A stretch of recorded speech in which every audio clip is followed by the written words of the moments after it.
Welcome to stock study market অ্যানালিসিসের নতুন ভিডিওতে আপনাদের সবাইকে স্বাগতম। আজকের মার্কেটে নিফটি ব্যাঙ্ক নিফটিতে একটা গ্যাপ ডাউন ওপেনিং হয় এবং গ্যাপ ডাউন ওপেন হওয়ার পরে মার্কেট এখান থেকে একটা পজিটিভ সাইডে মুভমেন্ট দেখায়। যেমনটি লাস্ট অ্যানালিসিস ভিডিওতে আপনাদের সঙ্গে ডিসকাস করেছিলাম যে মার্কেট যদি এখান থেকে নিচের দিকেও আসে, নিফটির ক্ষেত্রে আমাদের ইম্পর্টেন্ট সাপোর্ট লেভেল থাকবে 22,300 থেকে 350।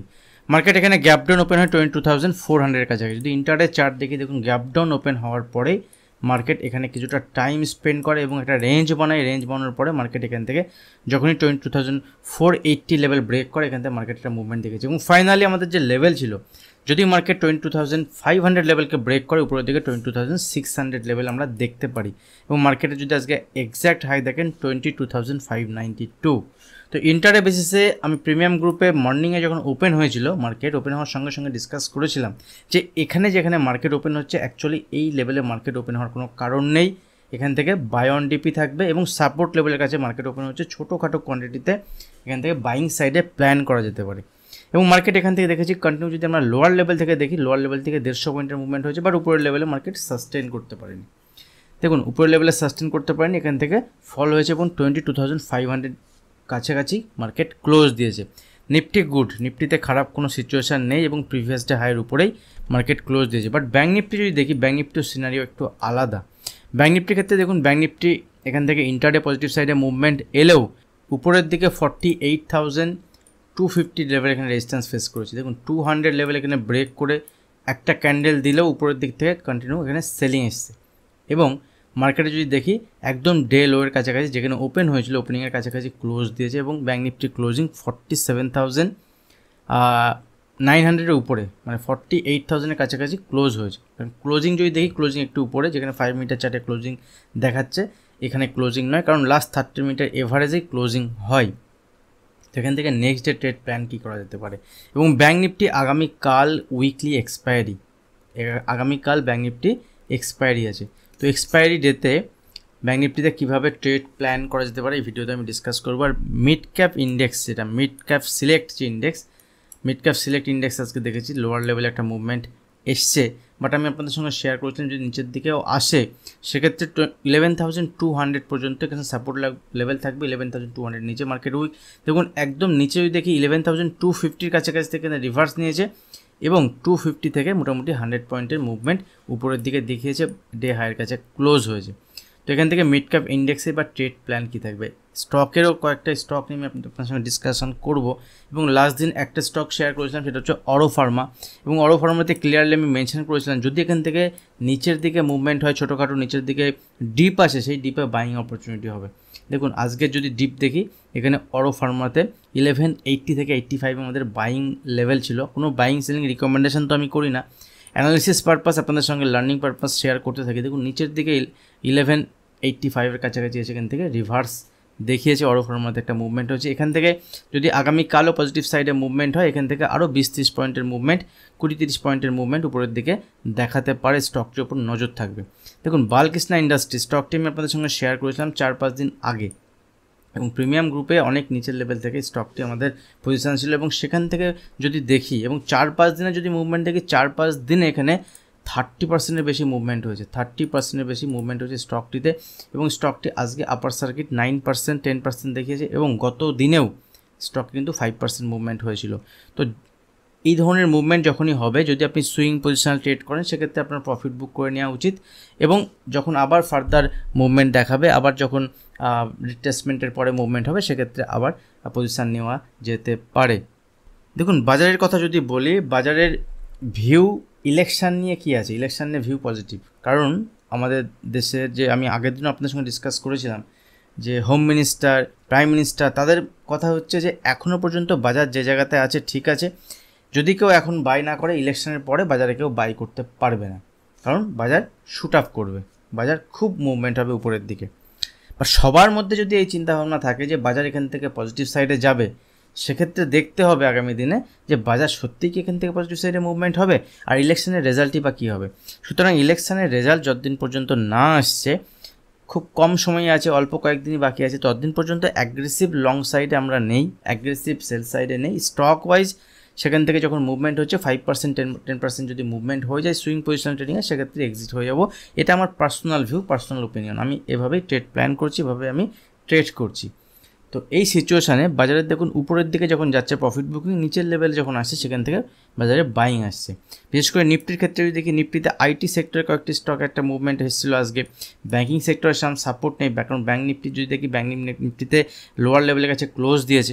তো এখান থেকে নিফটিতে ট্রেড প্ল্যান কী করা যেতে পারে, যদি এখান থেকে নিফটি ফ্ল্যাট ওপেন হয়, ফ্ল্যাট ওপেন হলে দেখুন উপরের দিকে যদি মুভমেন্ট হয় 22,600 লেভেলকে যদি ব্রেক করে সেক্ষেত্রে উপরের দিকে 650 700 পর্যন্ত লেভেল দেখাতে পারে, বাট উপরের দিকে গেলে কিন্তু প্রফিট বুকিংও আসবে। নিচের লেভেলে যদি 22,500 উপরে হোল্ড করে নিফটি ঠিক আছে, অসুবিধা নেই। 22,500 লেভেলে যদি ব্রেক করে নিচের দিকে 22,450 গতকালের লো, এবং গতকালের লোকে যদি ব্রেক করে নিচের দিকে 22,400 350 পর্যন্ত টার্গেট মার্কেট দেখাতে পারে। ঠিক আছে, তো দুদিকেই পসিবিলিটি আছে এবং ভোলাটাইল মার্কেট থাকবে, কোনো অসুবিধা নেই। যখন ট্রেড সেট আপ যেভাবে তৈরি হবে ইন্টারডে বেসিসে, সেই বেসিসেই ট্রেড প্ল্যান করা যাবে। যারা প্রিমিয়াম গ্রুপে আছে তারা, আমি ইন্টারডে বেসিসে কীভাবে ট্রেড প্ল্যান করছি এগুলো আমি ডিসকাশন করতে থাকি, আমার কি ভিউ, আমার কি মনে হচ্ছে এগুলো আমি ডিসকাশন করতে থাকি। আর আপনারা যারা প্রিমিয়াম গ্রুপে জয়েন হতে চান, ভিডিওর নিচে ডেসক্রিপশন বক্সে আপস্টকের অ্যাকাউন্ট ওপেনিং লিঙ্ক এবং নতুন একটা ব্রোকার সেটা হচ্ছে অ্যালাইস ব্লুর অ্যাকাউন্ট ওপেনিং লিঙ্ক দেওয়া থাকবে। দুটোর মধ্যে যে কোনো একটাতে অ্যাকাউন্ট ওপেন করে যদি আপনি অপশানে ট্রেড করেন সেক্ষেত্রে প্রিমিয়াম গ্রুপের অ্যাক্সেস আপনার সম্পূর্ণ ফ্রি থাকবে। এবং এখানে ব্রোকারের যদি আমরা দেখি 15 রুপিস পার ট্রেড, যেখানে অন্যান্য ডিসকাউন্ট ব্রোকারের 20 রুপিস থাকে, সেখানে কিন্তু এখানে ব্রোকারেজ চার্জটা কম, আপনারা ট্রাই করতে পারেন। আর অ্যাকাউন্ট ওপেনিংয়ের পরে যখন আপনি অপশানে ট্রেড করবেন সেক্ষেত্রে প্রিমিয়াম গ্রুপের অ্যাক্সেস আপনি পেয়ে যাবেন। যতদিন ট্রেড করবেন ততদিন আপনার প্রিমিয়াম গ্রুপের অ্যাক্সেস থাকবে সম্পূর্ণ বিনামূল্যে। তো যদি আমরা এখান থেকে নিফটির ক্ষেত্রে দেখি, উপরের দিকেও মুভমেন্ট যদি হয়, উপরের দিকে মুভমেন্ট হলেও কিন্তু প্রফিট বুক করতে হবে। যেমন আজকে দেখুন উপরের দিকে মুভমেন্ট হয়েছে, প্রফিট বুকিং এসছে। নিচের লেভেলে সাপোর্ট লেভেল থাকবে, নিচের লেভেল থেকে বাইং আসবে। সুতরাং এই ভোলাটাইল মার্কেটে ছোটো ছোটো কোয়ান্টিটিতে যখনই প্রফিট হবে ইন্টার বেসিসে সেক্ষেত্রে প্রফিট বুক করতে হবে। ব্যাঙ্ক নিফটি কম্পারেটিভলি উইক এবং ব্যাঙ্ক নিফটি সাপোর্ট লেভেলের কাছে ট্রেড করছে। দেখুন উপরের দিকে রেজিস্ট্যান্স লেভেল এখন 48,250, 48,250, আর নিচের দিকে যদি আমরা দেখি 47,900। দ্যাট মিনস অলমোস্ট যদি আমরা দেখি 300-350 পয়েন্টের যে রেঞ্জ, এই রেঞ্জ ইম্পর্টেন্ট। যদি আগামীকাল এখানে ফ্ল্যাট টু অল্প গ্যাপ ডাউন ওপেন হয় এবং 47,900 নিচে ট্রেড করতে স্টার্ট করে, ব্যাঙ্ক নিফটি নিচের দিকে 150 পয়েন্টের, দ্যাট মিনস 47,750 থেকে 700 টার্গেট দেখাতে পারে। বিশাল বড় কারেকশান, বিশাল বড় ফল এই মুহূর্তে আমি দেখছি না। তো লেভেলের বেসিসে কাজ করবো, 47,900 নিচে উইক, সেক্ষেত্রে এখান থেকে 100-150-200 পয়েন্টের মুভমেন্ট দেখাতে পারে। এবং উপরের দিকে যদি মুভমেন্ট হতে হয় পজিটিভ সাইডে, সেক্ষেত্রে পজিটিভ সাইডে মুভমেন্ট হতে গেলে ব্যাঙ্ক নিফটি 48,250 লেভেল, এই 250 লেভেলের উপরে মুভমেন্ট দেখাতে হবে। সেক্ষেত্রে উপরের দিকে 48,350, 450, 500 পর্যন্ত টার্গেট দেখাতে পারে, 48,500 পর্যন্ত টার্গেট দেখাতে পারে। আর এর মাঝামাঝি যদি থাকে ব্যাঙ্ক নিফটি লোয়ার লেভেল, যদি এইখানে সাপোর্ট নেয় 48,000-এর উপরে যদি ব্যাঙ্ক নিফটি সাস্টেন করে, দ্যাট মিনস ব্যাঙ্ক নিফটি অসুবিধা নেই, ব্যাঙ্ক নিফটি 48,000-এর সাপোর্ট নিচ্ছে, দ্যাট মিনস ঠিক আছে। কারণ যদি আমরা অপশান চেন ডেটা দেখি আগামীকালের, সেক্ষেত্রে 48,000 যে পুট অপশান সেখানে সবথেকে বেশি পুট সাইডে ওপেন ইন্টারেস্ট বিল্ড আপ আছে এবং উপরের দিকে 48,200-250 লেভেলে সবথেকে বেশি ওপেন ইন্টারেস্ট বিল্ড আপ আছে। তো যেদিকে এখানে কাট করবে, যেদিকে মুভমেন্ট হবে এবং সেদিকে যদি আনওয়াইন্ডিং শুরু হয়, মানে সেখান থেকে যদি ওপেন ইন্টারেস্ট কমতে স্টার্ট করে, তবে সেদিকে কিন্তু একটা মুভমেন্ট পজিটিভ সাইডে আমরা দেখতে পারি। এবং খুব বড় মুভমেন্ট নয়, 200-300 পয়েন্টের মুভমেন্ট পজিটিভ সাইডে, নেগেটিভ সাইডে থাকবে এই রেঞ্জ থেকে বের হলে। রেঞ্জের মধ্যে থাকলে সাইড ওয়াইজে এখানে মুভমেন্ট দেখাবে। মিড ক্যাপ ইন্ডেক্স ওভারঅল ঠিক আছে, বাট আজকে নিচের দিকে যে মুভমেন্ট হয়েছে, এখন এই লেভেলটা কিন্তু ক্রুশিয়াল লেভেল, ইম্পর্টেন্ট লেভেল। সেটা হচ্ছে আজকের লো। আজকের লো যদি মিড ক্যাপ ইন্ডেক্স এখান থেকে ব্রেক করে 11,200, 230 লেভেল যদি ব্রেক করে, তাহলে নিচের দিকে কিন্তু এখানে 11,000 পর্যন্ত টার্গেট দেখাতে পারে। কারণ এখান থেকে নিচের দিকে 11,000 না এলেও 11,100, দ্যাট মিনস এখান থেকে 150 থেকে 200 পয়েন্টের মুভমেন্টের জন্য এখান থেকে প্ল্যান করা যাবে যদি আজকের লোকে ব্রেক করে। আদারওয়াইজ যদি এখান থেকে এই রেঞ্জের মধ্যে থাকে, বড় কোনো ট্রেড সেট আপ নেই। যদি আজকের হাইকে ব্রেক করে, গতকালের হাইকে ব্রেক করে, একই রেঞ্জ মোটামুটি, যেগুলোকে ব্রেক করলে উপরের দিকে 11,400 থেকে 11,500-এর মুভমেন্ট দেখাতে পারে।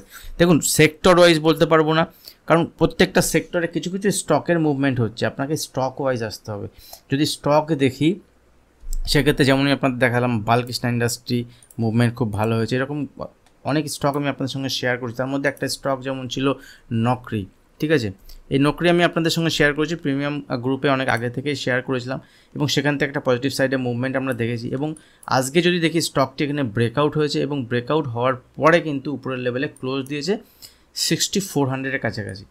যারা সুইং পজিশনাল ট্রেড করেন তারা সুইং পজিশনাল করতে পারেন, যারা অপশন ট্রেডিং ভালো জানেন অপশনে কাজ করতে পারেন, বাট নিজের রিস্ক বুঝে আপনি কিনে ট্রেড করবেন, ঠিক আছে।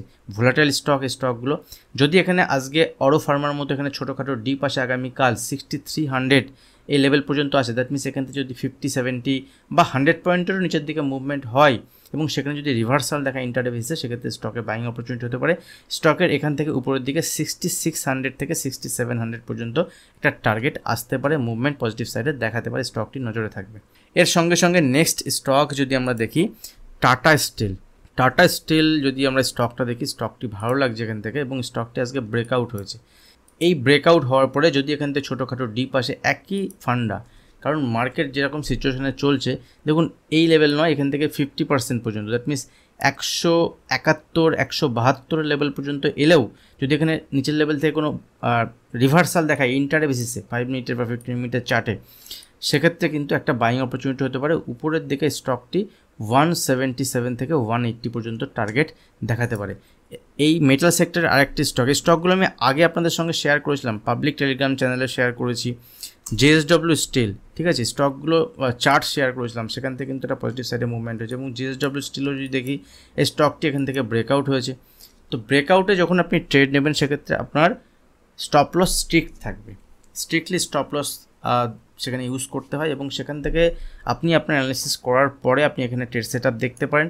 যদি এখান থেকে ছোটোখাটো নিচের দিকে ডিপ আসে সেখানে ভালো বাইং অপরচুনিটি হবে, অথবা এখানে ব্রেকআউট হলে উপরের দিকে স্টকটি 940-942 এইসব লেভেল পর্যন্ত মুভমেন্ট দেখাতে পারে। স্টকগুলি নজরে থাকবে আগামীকালের জন্য। এবং সেল সাইডে যদি স্টক দেখি, দেখুন সেল সাইডে একটা স্টক হচ্ছে MGL, মহানগর গ্যাস। এই স্টকটি দেখুন এখান থেকে নিচের দিকে কন্টিনিউ ফল আসার পরে এখানে কদিন ধরে একটা রেঞ্জ বানাচ্ছে এবং এই রেঞ্জ যদি ব্রেক করে, স্টক যদি এখান থেকে রেঞ্জ ব্রেক করে, ঠিক আছে, আজকে দেখুন এখান থেকে স্টকটি নেগেটিভ সাইডে মুভমেন্ট হয়েছে। তো যদি এই রেঞ্জ ব্রেক করে আগামীকাল যদি এখান থেকে, তাহলে নিচের দিকে স্টকের 3 থেকে 5%-এর মুভমেন্ট। এখান থেকে যদি স্টক নিচের দিকে 1280 লেভেলকে ব্রেক করে, 1280, তাহলে নিচের দিকে স্টকের নেক্সট টার্গেট হবে 1230 থেকে 1220। এবং পার্সেন্টেজ ওয়াইজ যদি দেখি এখান থেকে, তাহলে স্টকের মোটামুটি এখান থেকে 3 to 5%-এর মুভমেন্ট নিচের দিকে ওপেন হবে যদি এই লেভেল ব্রেক করে। আর ভিডিও দেখছেন, যদি ভিডিও ভালো লাগে অবশ্যই ভিডিওতে লাইক করবেন, আপনি ভিডিও শেয়ার করুন। এখন যারা চ্যানেল সাবস্ক্রাইব করেনি চ্যানেল সাবস্ক্রাইব করে বেল আইকন প্রেস করুন। কমেন্ট করতে একদম ভুলবেন না, আপনার মূল্যবান মতামত কমেন্টের মাধ্যমে জানাবেন। আজ ভিডিও এখানে শেষ করছি, দেখা হবে নেক্সট ভিডিওতে। ধন্যবাদ।